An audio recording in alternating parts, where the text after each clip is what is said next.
नमस्कार, NMF news पर आप सभी का बहुत स्वागत। मैं हूं आपके साथ Abhishek Pundir. Places of worship act, इस एक्ट की दुहाई देकर फिलहाल जो मुस्लिम पक्ष हैं वो अयोध्या में रहा हो या फिर वाराणसी के ज्ञानवापी में रहा हो या फिर ताजा विवाद संभल का हो, अजमेर में जो पिटीशन लगाई गई है उसमें हो, तो इस चीज की दुहाई लगातार दी जा रही है कि प्लेसेस ऑफ वर्शिप एक्ट का यह उल्लंघन किया जा रहा है, जबकि ज्ञानवापी के मसले में यह लगभग डिसॉल्व कर दिया गया था। मतलब अगर आप संरचना नहीं बदल सकते तो आप पता तो कर ही सकते हैं कि मूल संरचना क्या है, मंदिर था या मस्जिद है। प्लेसेस ऑफ वर्शिप एक्ट जिसकी दुहाई लगातार मुस्लिम पक्ष के द्वारा दी जा रही है और जो लगातार सुर्खियों में भी बना हुआ है, उसी के बारे में आज पूरी जानकारी लेंगे कि आखिर ये एक्ट है क्या, इसके अंतर्गत क्या कुछ हो सकता है, क्या नहीं हो सकता, क्या सुप्रीम कोर्ट इसकी मुखालफत कर रहा है, जो सुप्रीम कोर्ट ने डिसीजन दिया है वो इसके खिलाफ है। ज्यादा जानकारी देने के लिए मेरे साथ मौजूद है विकास नागवान, प्रैक्टिस करते हैं दिल्ली हाई कोर्ट में भी और सुप्रीम कोर्ट में भी। बहुत बहुत स्वागत है सर आपका। सबसे पहले मुझे आसान भाषा में समझाइएगा कि ये प्लेसेस ऑफ वर्शिप एक्ट 1991 है क्या। देखिए, 2 पेज का एक कानून है जो 1991 में कांग्रेस गवर्नमेंट लेके आई थी और इसको इमिडिएटली थोड़े से डिस्कशन के बाद पास कर दिया गया था। ठीक है।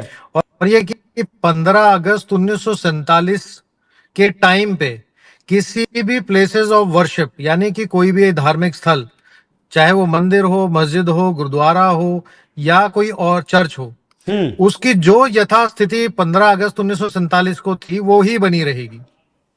यानी ये एक्ट लाया गया था उन सारे डिस्प्यूट्स के ऊपर मिट्टी डालने के लिए जो डिस्प्यूट पहले हो चुके थे, जो मंदिर तोड़ के मस्जिद बनाई गई थी या कोई चर्च बनाया गया था या उनको तोड़ के किसी और चीज के लिए यूज कर लिया था। मतलब मौजूदा स्थिति में जो संरचना है उसे आप नहीं बदल सकते।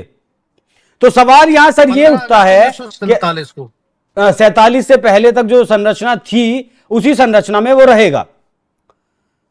15 अगस्त 1947 को जो संरचना थी जी, जो उसका कैरेक्टर था वही रहेगा, जाएगा। उसे आप बदल नहीं सकते। कोशिश करेगा उसको 3 साल की जेल। उसे आप बदल नहीं सकते। उसको बदल नहीं सकते। अगर कोई बदलने की कोशिश करेगा उसको 3 साल तक की जेल का प्रोविजन। ठीक है। तो फिर अब जैसे संभल में ये सर्वे करवाया गया, अजमेर में सर्वे करने की बात कही जा रही है, ये क्या कोई लूप होल है उस कानून में या उल्लंघन हो रहा है उस कानून का? सेक्शन 3 जो है इस कानून का, सेक्शन 3 तो बड़ा स्पेसिफिक है कि भाई इस तरीके की चीजें जो है वो इस एक्ट के अगेंस्ट जो भी कार्रवाई होगी वो नहीं हो सकती है। अगर एक्ट में लिखा है कि 15 अगस्त 1947 को कोई संरचना है तो यथास्थिति ही रहेगी। लेकिन सेक्शन 4 में एक छोटा सा लूप होल है, वो ये है कि अगर कोई भी मॉन्यूमेंट आर्कियोलॉजिकल साइट या फिर एंशिएंट मॉन्यूमेंट है और वो 1958 के कानून या किसी और कानून के तहत गवर्नमेंट ने उसको एक्वायर कर रखा है, उसकी देख रेख कर रहे हैं, तो उसके ऊपर एक एक्ट लागू नहीं होगा। तो पहली बात तो पहला लूप होल तो ये है। दूसरा लूप होल ये है कि इसके अंदर अगर उस प्लेस का जो कैरेक्टर है उसको चेंज भी नहीं किया जाए तो भी ये जानने का अधिकार तो सबके पास है कि इसको कहां से किस चीज से तोड़ के बनाया गया था।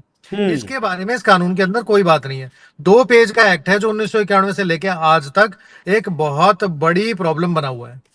तो मतलब जो अभी पिटीशन दाखिल हो रही हैं वो इस कानून का उल्लंघन नहीं करती। पिटीशंस जो दाखिल हो रही हैं, जब तक मैं पिटीशन नहीं देख लूंगा तब तक तो नहीं बता सकता हूं, लेकिन अगर उस पिटीशन में आप कोई भी ऐसी चीज डिमांड कर रहे हो जो इस कानून के अगेंस्ट है तो उस पिटीशन के अलाव होने के चांसेस बहुत कम है। दूसरी चीज ये है कि इस कानून के अंदर जो बाबरी मस्जिद और राम जन्मभूमि का उसको अलग रखा गया था, उसको भी एक्सक्लूड कर रखा हुआ था। ठीक है। तो उसके ऊपर भी लागू नहीं था और वो हमारा रिजॉल्व हो चुका है। ठीक है। अब मैं अगर आपसे एक उदाहरण के तौर पर समझूं, संभल को ही ले लीजिए। संभल फिलहाल करंट में चल रहा है। मैं भी संभल में गया था, मैंने वहां लोगों से भी बात की, उसका स्ट्रक्चर भी वो देखा, सब कुछ मैंने वहां संभल में किया।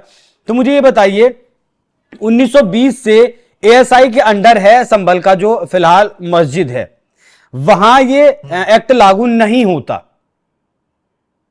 आर्कियोलॉजिकल सर्वे ऑफ इंडिया के अंडर में अगर कोई भी मॉन्यूमेंट है, कोई बिल्डिंग है, उसके ऊपर ये एक्ट लागू नहीं होता है। तो संभल में एक्ट लागू नहीं होता मतलब? बिल्कुल, क्योंकि वो 1920 से एएसआई के अंडर है। तो फिर उसके ऊपर ये एक्ट लागू नहीं होता। 1875 में भी एएसआई उसका सर्वे कर चुका है। बिल्कुल ठीक है, अब मुझे तो ये ऐसी बताइए, हर बिल्डिंग, अब ऐसी अगर हर पता प्लेस के चलता ऊपर- है, अब ये बताइए, अगर अब पता चलता है कि वहां वो मंदिर को तोड़कर मस्जिद बनाई गई है, तब क्या हम उसे बदल सकते हैं उस संरचना को, या हिंदू पक्ष नहीं बदल सकता? देखिए, हिंदू पक्ष इस कानून की कॉन्ट्रावेंशन में नहीं बदल सकता, क्योंकि अगर किसी को बदलना पड़ेगा तो या तो आपसी सहमति से बदला जाएगा, जो कि एक्सक्लूजन है, हम्म या फिर कानूनी प्रक्रिया से बदला जाएगा। हम्म जब तक कोर्ट का ऑर्डर नहीं होगा तब तक इस संरचना को डायरेक्टली बदलना पॉसिबल नहीं है। अदरवाइज जो दंगों की स्थिति वहां पे चल रही है, जो टेंशन चल रही है, वो टेंशन बनी रहेगी। लेकिन ये कानूनी लड़ाई है, क्योंकि कानून एक कानून बना हुआ है जो चैलेंज हो रहा है। एक पार्टी उस कानून का अपने फेवर में बोल रही है, और दूसरे जो लोग हैं वो कह रहे हैं कि ये कानून इस पे लागू नहीं होता है। तो ये तो कोर्ट को देखना पड़ेगा कि इस कानून की एप्लीकेबिलिटी कितनी है इसके ऊपर। सर मैं मतलब शायद मैं समझा नहीं पा रहा हूं आपको। मैं ये कह रहा हूं 1920 से एएसआई के अंडर संभल वाला जो मस्जिद है वो है, मतलब यहां प्लेसेस ऑफ वर्शिप एक्ट तो लागू नहीं होता। अब अगर सर्वे में जो चीजें सामने आई हैं, सर्वे रिपोर्ट कोर्ट में पेश होती है, पता चल जाता है कि भाई ये मंदिर तोड़कर मस्जिद बनाई गई है, कोर्ट इस चीज को मान लेता है, अपना फैसला सुना देता है कोर्ट, तब क्या हो? देखिए, अगर कोर्ट फैसला सुनाएगा तो कोर्ट दो तरीके के फैसले सुना सकता है। एक तो जो प्लेंट है, सूट है, उसको डिसमिस कर दे, प्लेसेस ऑफ वर्शिप एक्ट का ही हवाला देते हुए। लेकिन क्योंकि आर्कियोलॉजिकल सर्वे के अंडर में है तो उसके डिसमिस होने के चांसेस कम है। और अगर कोर्ट इसके फेवर में जो प्लेंटिफ है उसके फेवर में ऑर्डर करते हैं, तो डेफिनेटली जो मंदिर को तोड़ के मस्जिद बनाई गई थी उसके मिलने के पूरे चांसेस होंगे। मिलने के चांसेस हैं? हाँ, मिलने के चांसेस हैं। अब मुझे वाराणसी वाला मामला समझाइएगा, ज्ञानवापी वाला। उसमें मेरे कई सुप्रीम कोर्ट के वकीलों से बात हुई, उन्होंने कहा कि ज्ञानवापी के मामले में वर्शिप एक्ट जो है वो डिसोल्व कर दिया गया। अब वो तो आपकी उसके भाषा बारे में में क्या डिसोल्व कर दिया गया, वो आसान भाषा में समझाइएगा। देखिए, ज्ञानव्यापी वाला जो है उसका नोटिफिकेशन मैंने पढ़ा नहीं है अभी जी। तो इसलिए मैं उसके ऊपर कमेंट नहीं कर पाऊंगा। अच्छा, कुछ और उदाहरण देके आप आसान ये वर्शिप एक्ट को समझा सकते हैं? देखिए, प्लेसेस ऑफ वर्शिप एक्ट का बड़ा सिंपल मतलब सा जो है हमारे लिए जानना कि जरूरी हो, अब तक जनता के सामने वो बारीकी नहीं आई हो इस एक्ट की। देखिए, प्लेसेस ऑफ वर्शिप एक्ट जो है वो लाया गया था, जिस टाइम पे लाया गया था वो एक तरीके से कानूनी रास्ता बंद करने के लिए लाया गया था। ठीक है। सबसे बड़ी चीज ये है कि इसके अगेंस्ट ऑलरेडी सुप्रीम कोर्ट के अंदर दो पिटीशन है जिसने इस एक्ट को चैलेंज किया हुआ, सुप्रीम कोर्ट में पेंडिंग है, और शायद दिसंबर में उनकी सुनवाई भी है, जिसमें डॉक्टर सुब्रमण्यम स्वामी और अश्विनी उपाध्याय जी हैं, उन्होंने केस फाइल किए हुए हैं। और सुप्रीम कोर्ट में चैलेंज इस ग्राउंड के ऊपर है कि कोई भी लाया हुआ कानून जिसके अंदर आप लीगल रेमेडीज ब्लॉक कर देते हो, किसी की कोर्ट जाने का अधिकार किसी का खत्म कर देते हो, वो कानून नल एंड वॉइड है, उस कानून की कोई मान्यता नहीं होती है। ये हमारे आर्टिकल 14 जो कॉन्स्टिट्यूशन में दिया हुआ है उसका सरासर उल्लंघन है। तो वर्शिप एक्ट को लेकर भी पिटीशंस दायर की गई हैं कोर्ट में? हाँ, इस एक्ट को मतलब चैलेंज किया गया इस एक्ट को? हाँ, इस एक्ट को चैलेंज किया गया कि एक्ट जो है वो कॉन्स्टिट्यूशन के हमारा पार्ट 3 है फंडामेंटल राइट्स का, जिसमें एक राइट है, राइट टू इक्वालिटी। उस राइट टू इक्वालिटी के अगेंस्ट है। दूसरा, आप जुडिशियल प्रोसेस में जाने का, कोर्ट जाने का रास्ता किसी भी पार्टी का, किसी भी सिटीजन का बंद नहीं कर सकते हो। अगर कोई भी कानून ऐसा है जो आपका कानूनी प्रक्रिया में भाग लेने का रास्ता बंद करता है तो वो कानून किसी काम का नहीं है। तो क्या ये कानून खत्म भी किया जा सकता है? ये कानून सरासर खत्म किया जा सकता है और खत्म होना चाहिए। होना चाहिए, या फिर इसमें इतना दम है आपकी जो पिटीशंस हैं लोगों की, कोर्ट इसे खत्म कर देगी?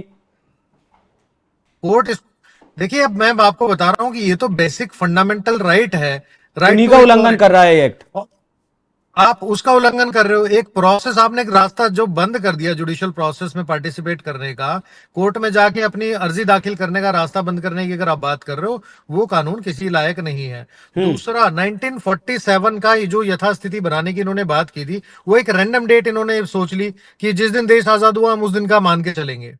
लेकिन उस टाइम में इन कानून में यह भी लिखा हुआ है कि कोई भी केस, अगर जिस टाइम ये 1991 का कानून आया था, अगर कोई केस पेंडिंग है तो वो केस भी अबेट माना जाएगा, खत्म माना जाएगा। और उसके बाद भी नहीं करना। हाँ, खत्म माना जाएगा। तो वो केस भी नहीं, आपका जो पुराने केस चल रहे हैं वो भी खत्म, और नया केस आप कर नहीं सकते। अच्छा, एक बात बताइए मैं सर। आपको एक चीज बताता हूँ जी कि जी जी जी हाँ, जी बताइए। मैं आपको एक चीज बताता हूँ कि कोई भी जब मंदिर बनाया जाता है तो हिंदू धर्म में किसी भी मंदिर को बनाने के लिए एक जगह चूज की जाती है, उसकी एनर्जी चेक की जाती है। ऐसा नहीं है कि आप जगह जाके मंदिर बना लो। तो मंदिर जो हमने मंदिर बने हुए थे, वो सारे मंदिर बहुत स्ट्रेटेजिकली बनाए गए थे। उनके एक बहुत बड़ी कैलकुलेशन थी, और उस कैलकुलेशन के बेस पे वो मंदिर अगर वहां होना चाहिए और वहीं था और वहीं हो, तो उसके उस मंदिर को किसी और जगह नहीं शिफ्ट किया जा सकता। इसके अलावा सुप्रीम कोर्ट के कई केस ऐसे भी आए हैं जिसमें सुप्रीम कोर्ट ने ये तक बोला है कि आप अगर किसी मूर्ति को तोड़ खंडित कर देते तो भी इसका मतलब ये नहीं है कि भगवान की जो प्राण प्रतिष्ठा वहां हो गई है। आप मंदिर में प्लेस कर सकते हो, अगर किसी जगह प्रतिष्ठा हो गई तो भगवान वहां वास कर रहे हैं।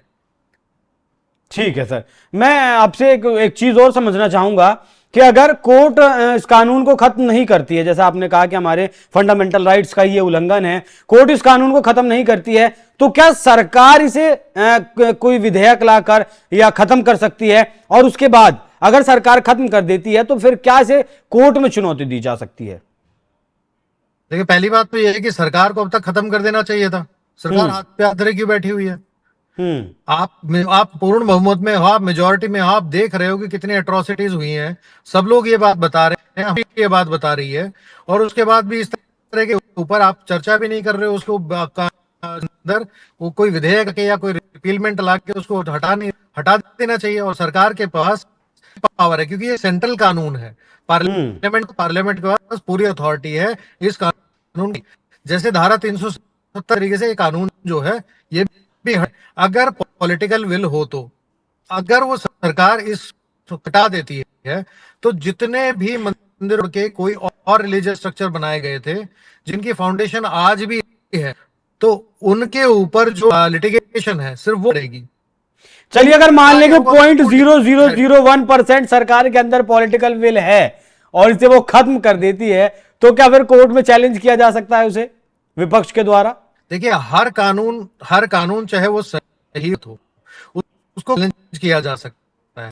यही चीज मैंने आपको थोड़ी देर पहले बताया। प्लेसेस ऑफ वर्शिप एक्ट आया और उसने बोला किसी भी ट्राइब्यूनल में इस तरह का कोई केस नहीं चलेगा जहां प्लेसेस ऑफ वर्शिप एक्ट में एक कन्वर्जन से दूसरे कन्वर्जन की बात होगी। तो वहां आपने जुडिशियल रेमेडी आपने रोक दी, आप ना हाई कोर्ट जा सकते हो। तो उसी तरीके से अगर कोई क्या है, चाहे वो सही लेके आए चाहे गलत, उसको कोर्ट नोटिस दी जा सकती है। ठीक है सर, आपका थोड़ा जो है कनेक्शन इशू कर रहा है, लेकिन आपने जो जानकारियां साझा की हमारे साथ वो शायद देश को जाननी चाहिए, और जिस आसान भाषा में आपने ये वर्शिप एक्ट को समझाया उसके लिए आपका बहुत बहुत धन्यवाद। तो पॉलिटिकल विल अगर हो तो सरकार भी इस कानून को खत्म कर सकती है, उसके बाद भी इसे चैलेंज किया जा सकता है। जिस तरीके से विकास जी ने बताया कि ये हमारे फंडामेंटल राइट्स का ही उल्लंघन कर रहा है, लेकिन सरकारें आंख मूंदे बैठी हैं। विकास जी, एक बार फिर से आपका बहुत बहुत धन्यवाद। दर्शकों, चर्चा आपको कैसी लगी कमेंट कर जरूर बताइएगा। नमस्कार।